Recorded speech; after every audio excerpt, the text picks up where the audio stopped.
57th Street and 5th Avenue. This is one of the most stylish shopping districts in New York City. We're surrounded by awesome restaurants, by legendary landmarks. Yes, just over there is Tiffany's, probably the most famous jewelry store in the world. This is definitely the most glamorous corner on the planet. I love it. And today you guys are invited to join us as we visit one of the hippest new spots on this corner. I'm Josh Zepps. I'm Rachel Zallis, on location, bringing you the Style Series presented by Diet Coke. Let's go. Come on, join us.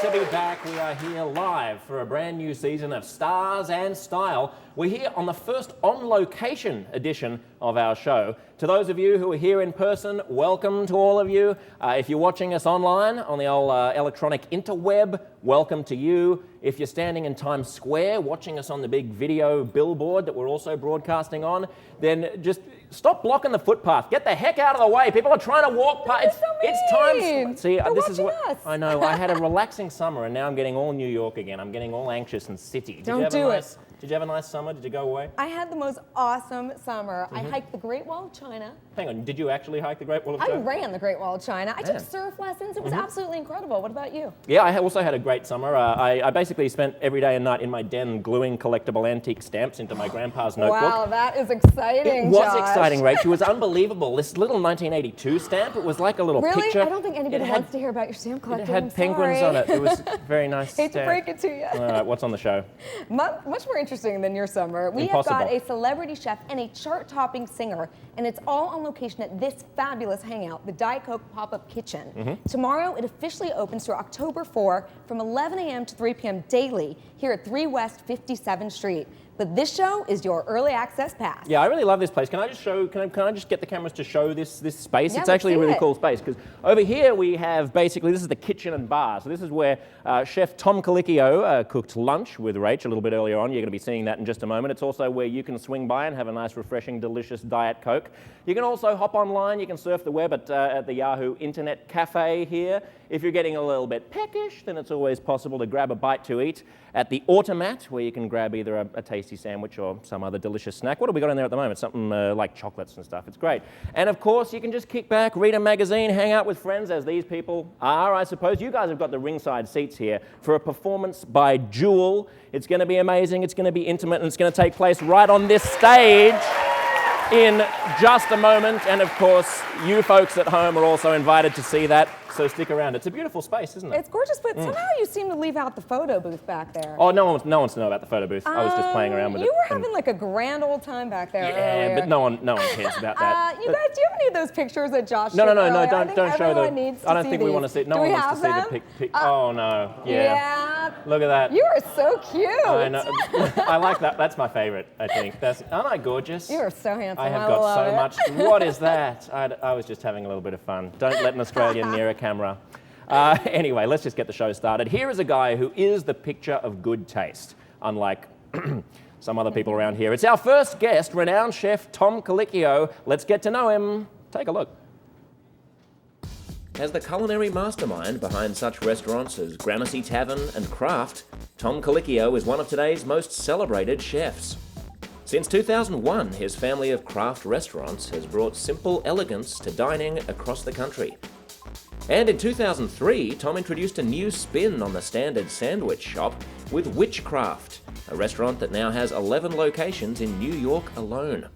In 2006, Tom stepped out of the kitchen and into the limelight to become the head judge on Bravo's hit reality show Top Chef, a role he's enjoyed now for 6 consecutive seasons. But it's his time away from the kitchen spotlight that brings him the most joy.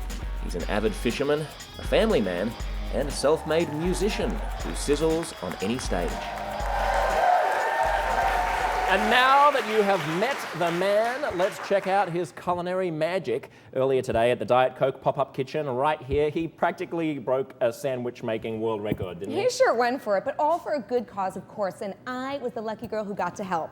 Here's a look back at my healthy and delicious lunch date with Tom Colicchio.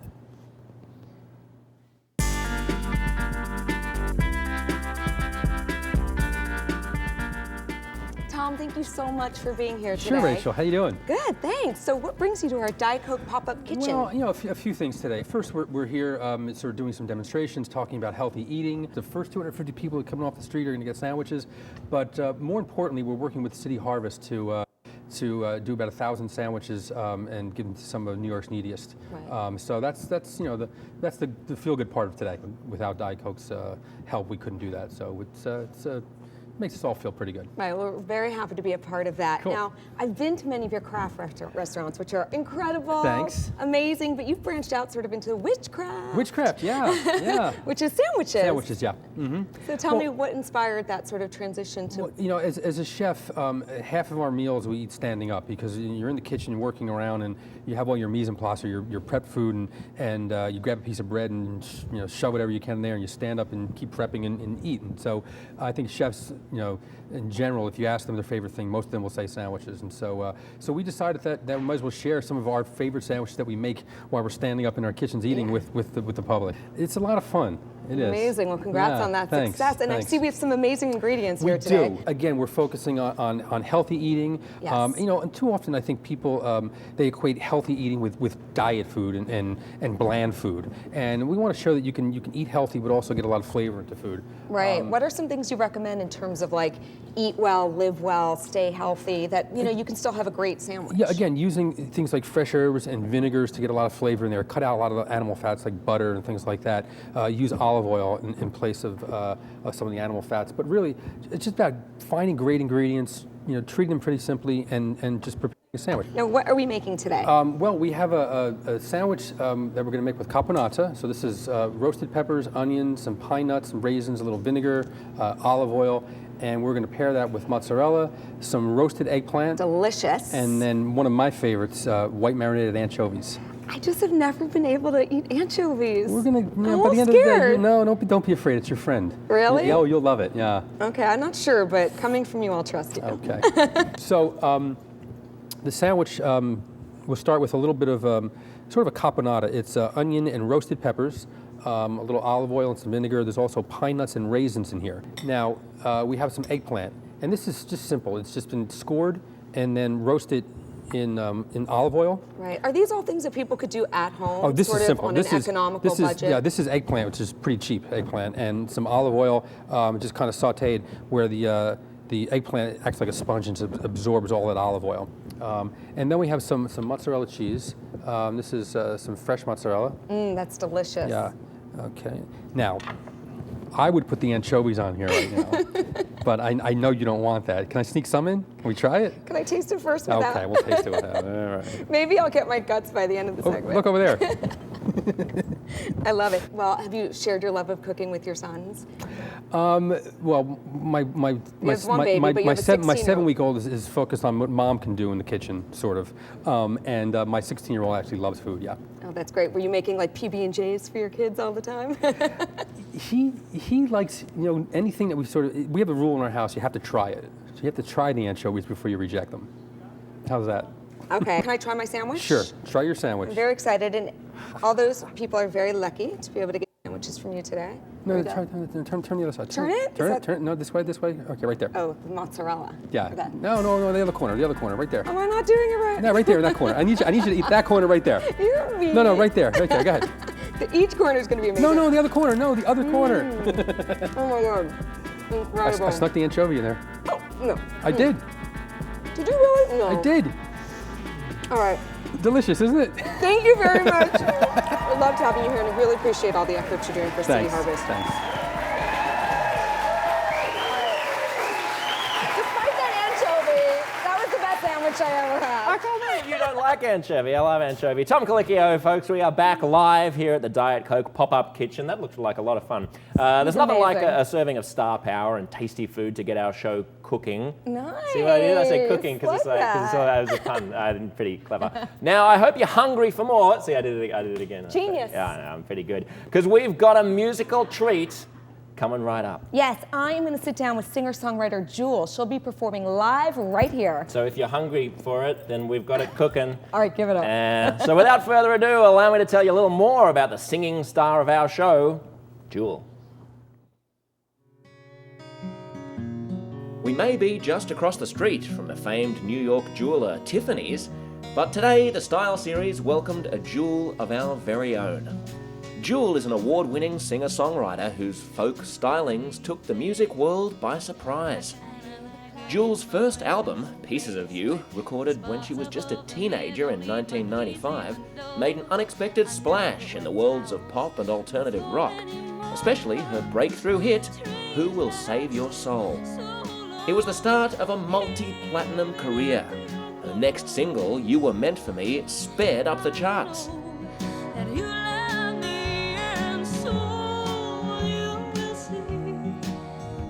And Jewel would go on to sell some 27 million records worldwide. Last year, she cut her first country album, and it promptly shot to #1 on the country chart. Then again, Jewel really is a little bit country. Her husband is none other than Hall of Fame rodeo cowboy Ty Murray, and small-town Texas is where they call home. She's also an actress, an accomplished writer and poet, and more. These days, she's touring to promote her latest album, Lullaby, which features, not surprisingly, Jewel's interpretations of some familiar bedtime songs, as well as some original folk tunes that are musical jewels of Jewel's very own. So let's now turn our attention to Centre Stage, where Rachel is with the lovely, the talented Jewel. Rach? Thanks, Josh. Jewel, thank you so much for being here.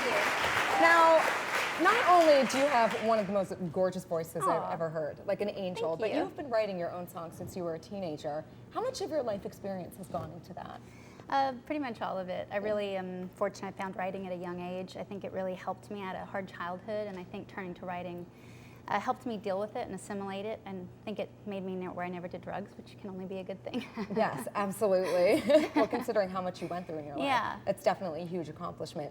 Now, one of your biggest first singles, Who Will Save Your Soul, 16, did you write that while you were hitchhiking up and down the coast? Tell me about that a little. Yeah, I decided to hitchhike through Mexico when I was 16, like all parents hope their children do one day. Most kids are like running off to the nightclub. You're like down in Mexico. Yeah, I don't recommend it, but I hoboed by train across the country, and then I crossed the border in San Diego, and I just started writing lyrics about really seeing America for the first time. The lower 48, Alaska's obviously part of America, but we were so far removed. It was really neat to see the lower 48 and be part of pop culture and just see, it caused me to write a lot of lyrics, and that's what made me write Who'll Save Your Soul. Right, and what do you think at that point in your life really pushed you and inspired you to become such a successful artist? You know, everything that you sort of went through within Alaska and traveling and struggling and stuff. You know, I never meant to, honestly. I wrote just because it made me feel better. It was like medicine for myself. And when I was homeless, I went back to singing because that's what I was raised doing, and I was just trying to get by and survive. And amazingly, people liked my original songs. And I just got a local following, and I got discovered. So I never really meant to. It was sort of a surprise to me that people would care about my type of music. Right, well, it's incredible. Now, you're known for several genres. I mean, folk music, pop music, but you also had #1 country album last year. Is that anything to do with that country husband of yours, Mr. Ty Murray? No, I've been writing a lot of these songs. Some of these date back to some of the earliest songs I've ever written, actually. I was raised on a ranch in Alaska, and I've always loved storytellers. So Loretta Lynn and Merle Haggard and Graham Parsons were some of my favorites, along with Joni Mitchell and Neil Young and Bob Dylan. I loved people with a strong perspective that wrote about their life. And so that's what I wanted to do. And so my influences are really varied, and it's always been that way in my music. So it tends to have a lot of different styles. Right, I love that. And I loved seeing him on Dancing with the Stars, and you were like so supportive in the front row every time. That's amazing. It was amazing for me to see him go through that process. And I was glad we were all rooting for the rodeo guy. He's such a hard guy to get to know. He's very quiet and shy, and so I was really glad America got to get to know his personality because he's a stand-up guy. Right. Now, with both of your demanding schedules, your touring, your recording, you know, you don't always live in LA. How do you sort of balance everything? Like, what makes it all happen for you? For me, it's just knowing what your priorities are. My career is amazing. I feel so lucky to do it, but it isn't everything to me, and so turning down stuff so that you can have a life is really important. I tour in 2-week bursts so that I can be home. I've started working on projects that allow me to be in Texas more. We live on a ranch, so that's a big help right there. I can go be in the spotlight and then just go be on the ranch by ourselves. Right. Also, I mean, touring can be a very hectic schedule. You're busy. Like, what do you do on the road to sort of stay healthy, stay focused, stay sane? I think wanting to is the first step. I've never been a partier, luckily, so I'm not out all night, getting into trouble. And just making sure you get up and exercise and, try and eat good and just committing to doing it. Oh, excellent. Now, you've sold over 27 million albums, which is unbelievable. I mean, did you ever think, years ago that this would happen to you? No, it surprised me. Even when I got signed to a label, I thought I'd have a small following. I was hoping to be like John Prine or something like that, where I'd have a devout, hopefully, fan base, and it got a lot bigger than I ever thought it would. Right. And it's lasted, a lot longer than I thought it would. Yeah. How would you say your music has evolved over the years? Do you feel like it's changed as you've changed as a person? Hopefully, yeah. I've grown and changed a lot. I care a lot about the craft. A lot of songwriters get worse as they get older, but novelists are the opposite. They tend to write their best work in their 50s, and I took that to heart and really tried to learn from that and make sure I was writing better, which means, reading and making sure you're staying curious and learning and honing your craft every day. Right. So what kind of touring do you like to do? I do these little two-week bursts, and it's great. I'll do 14 shows in 14 days. I'll just sing every single night, and then I go home. And I'll take a couple months, and then I'll go do it again. And it's a great way to tour. It's a lot better than for me being out for years at a time. Right. And one of the things that I think is brilliant about you is that you're so brilliant acoustically, It's which fun. I think in this age of music is a huge accomplishment. So how is it for you to perform somewhere in an intimate environment like this Diet Coke pop-up kitchen? I love it.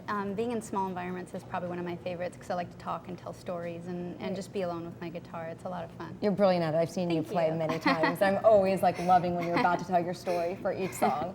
So I'm going to let you get set up because you're going to be performing two Sounds songs good. for us, some of my favorites actually. No good. And while you do that, Josh is actually in the audience with one of your #1 fans. Oh, cool. So Josh, take it away. That's right, Rach. I'm here with one of the lucky Jewel fans who scored a ringside seat. What's your name? My name is Jenny. I'm super excited to be here. Where are you from? I'm from Queens, New York. You're actually from Queens originally? I'm probably one of the only few that are born and raised from Queens. I was going to say you're the one. You're the one New Yorker who's actually born here. The one New Yorker, yeah. Me and everyone else. So there are like 8 million people who are all from somewhere else. Now, have you been a Jewel fan forever, or is this a recent thing? Oh, forever. What's your favorite song? You were meant for me. Me specifically, or that's your favorite song? Well, we'll see. Well, hey, hello. Look, this is getting fun. Have you been to see Jewel live before? No, this is my first time. I've waited so long for this day. I'm super Aw. excited. Great. And what more intimate an environment could you be in than this one? I hope you enjoy it. Look, let's kick things off with You Were Meant for Me, your favorite song, unless you were just talking to me. I can always hope. The memorable hit off her debut album. Let's please hear it with a warm welcome for the multi-platinum songbird, Jewel. Thanks.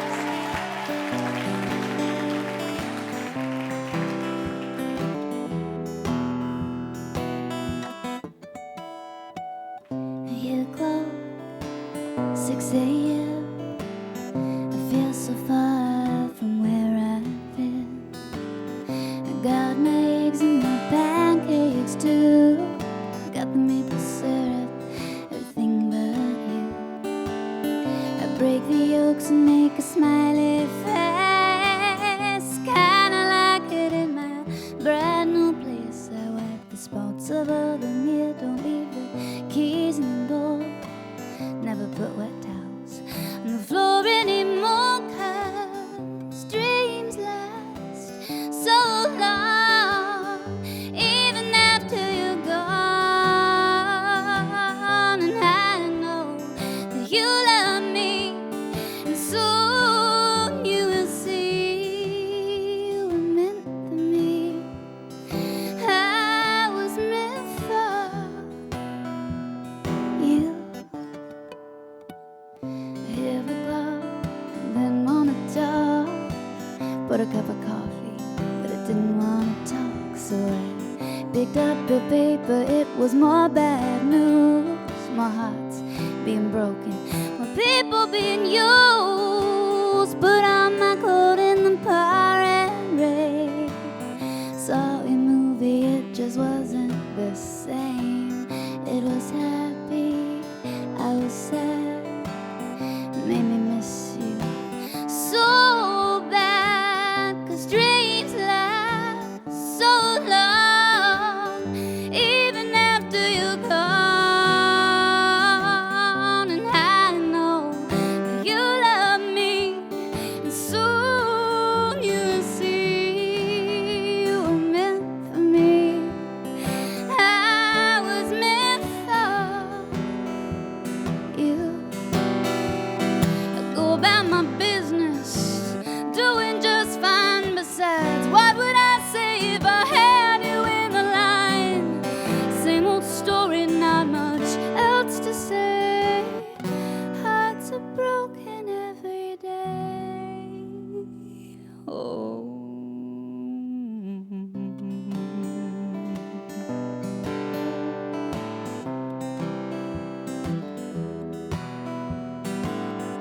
brush my teeth, put the cap back on, and I hate it when I leave the light on. So I pick a book up, turn the sheets down, take a deep breath, and a good look around. Put on my PJs and hop into bed. I'm half alive, but I feel mostly dead. Try and tell myself it'll be alright. Shouldn't think anymore tonight, 'cause dreams last so long, even after you're gone. And I know that you love me, and soon I know you will see you were meant for me. I was meant for you, yeah. You were meant for me, and I was meant for you.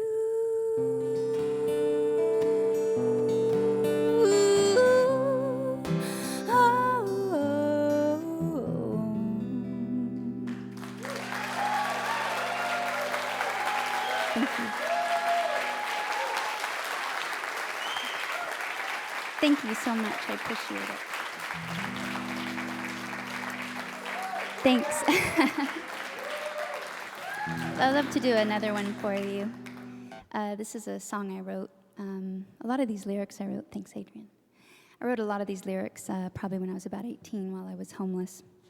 I'm not very proud of this, but I shoplifted for a very short time. It started with carrots, which apparently are the gateway vegetable. And suddenly I was like, what am I doing? This is a bad thing to start. So I never stole anything again, and I started to write these lyrics about if you watch what your hands do, you can see what your life's going to become. And I started writing the lyrics to Hands, or what would become Hands. And amazingly, my life did turn around. And years later, my husband and I were camping in the mountains of Northern California in 2001. We came out of the mountains on September 14th, I think, and we saw the flags at half-mast. And we couldn't figure out what was going on. And we finally got out of the mountains enough to get radio reception, and we started seeing all these signs saying, God bless our country. And we finally got radio reception and caught up to the news that, the towers had fallen and we'd been attacked by terrorists. And we were sitting there just driving in shock with the rest of the world. And a DJ came on the radio, and he dedicated the song that I had written for myself at such a dark time in my own life, and dedicated it to all the New Yorkers in America at such a dark time in America's life. So it's my pleasure to get to sing this for you. This is called Hands.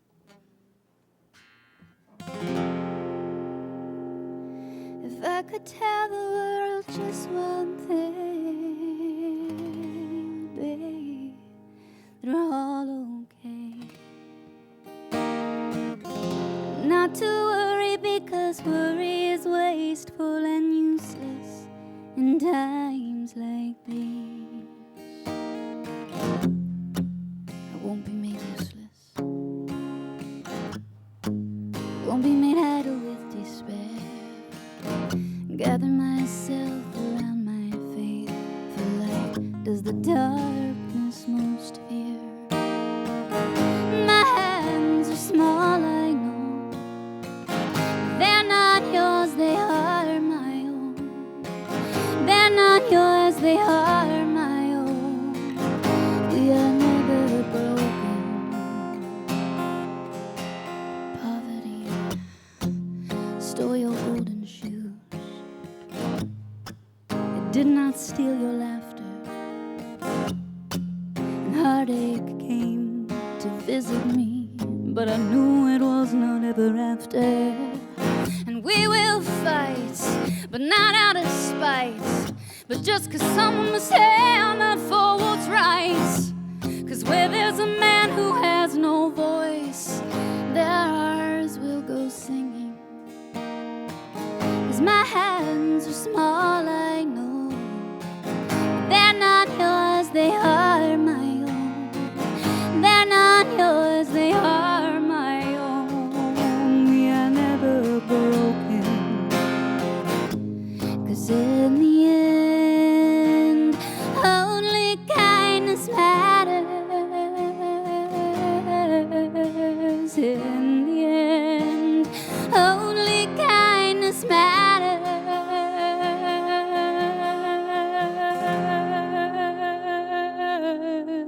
I will get down on my knees and I will pray. I will get down on my knees and I will pray. I will get down on my knees and pray. 'Cause my hands are small, I know, but they're not yours. They are my own, but they're not yours. They are my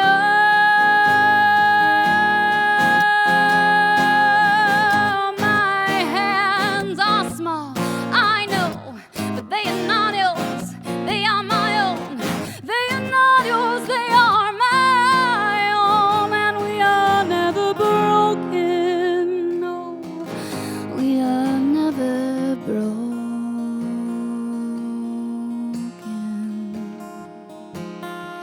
'Cause we are God's eyes. God's hands. God's heart. We are God's eyes. We are God's hands. We are.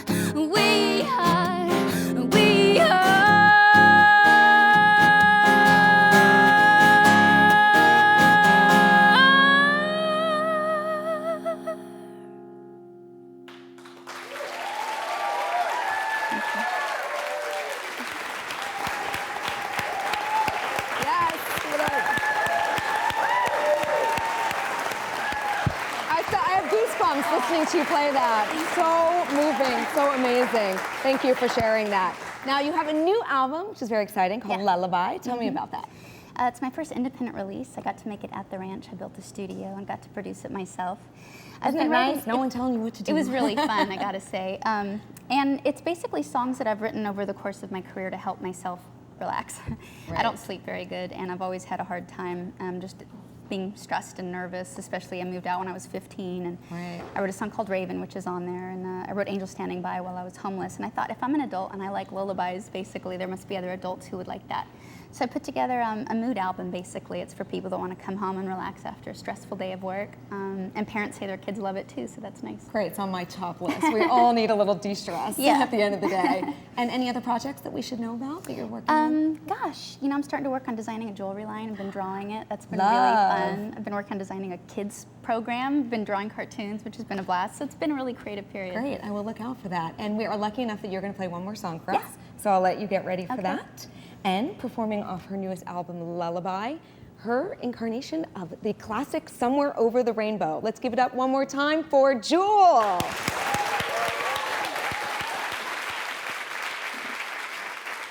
Thank you. When all the world is a hopeless jumble and the raindrops tumble all around,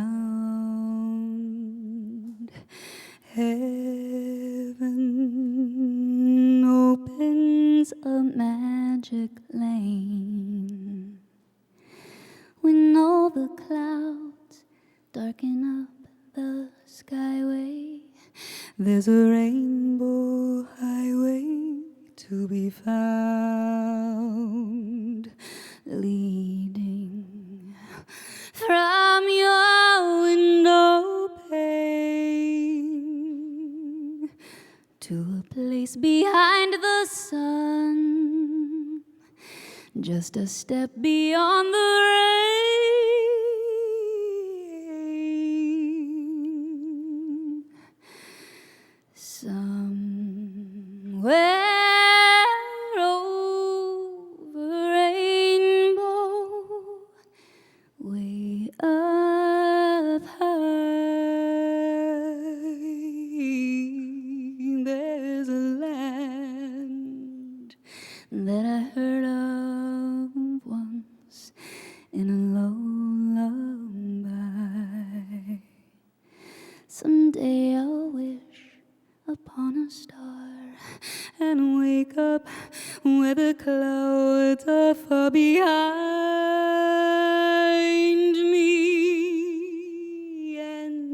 troubles melt like lemon drops away above the chimney tops. That's where you'll find me, somewhere over rainbow. Bluebirds fly, oh, if birds can fly over the rainbow, why, then why can't I? Someday I'll wake and rub my eyes, and in that land beyond the skies you'll find me. I'll be a laughing daffodil and leave the silly cares that fill my mind behind me.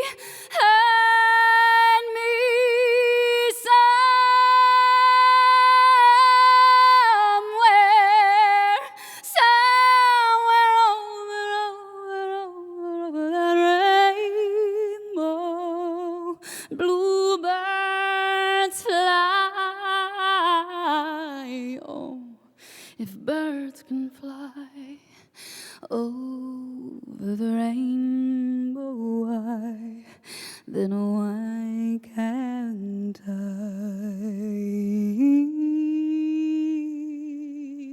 If happy little bluebirds fly beyond the rainbow, why, oh, why can't I?